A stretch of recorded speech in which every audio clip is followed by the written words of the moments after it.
अस्सलाम वालेकुम नाज़रीन, मां आहियां शुएब अली उमरानी ऐं तव्हां ॾिसी रहिया आहियो BR टाइम न्यूज़। सभ खां पहिरियां शामिल कंदासीं हीअ रिपोर्ट। पाकिस्तान रूस ऐं यूक्रेन विच में हलंदड़ तकरार ते कंहिं बि धुर जी हिमायत न करण जो फ़ैसिलो करे वरितो। ॿिन्ही मुल्कनि में हलंदड़ तकरारी ॻाल्हियुनि ज़रिए हल करण जी हिमायत। वज़ीर आज़म इमरान ख़ान जी सदर ते ॾिनल इजलास में मुल्क जी सूरत हाल खे साम्हूं रखंदे अहम फ़ैसिला कया विया।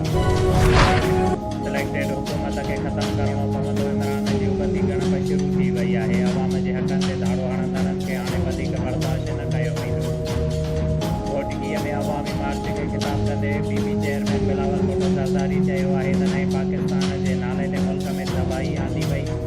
हीउ नओं पाकिस्तान न पर महांगो पाकिस्तान आहे।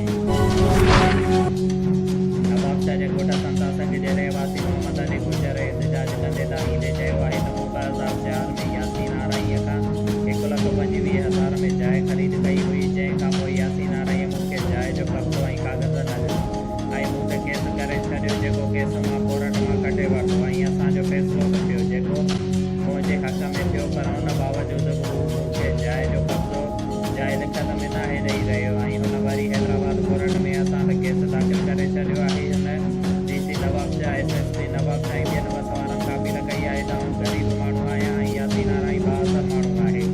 मूंसां इंसाफ़ करे मूंखे जाइ जो कब्ज़ो ॾिनो वञे। शुएब अली उमरानीअ खे ॾींदा इजाज़त। वधीक ख़बरुनि ऐं अपडेट्स लाइ ॾिसंदा रहो BR टाइम न्यूज़।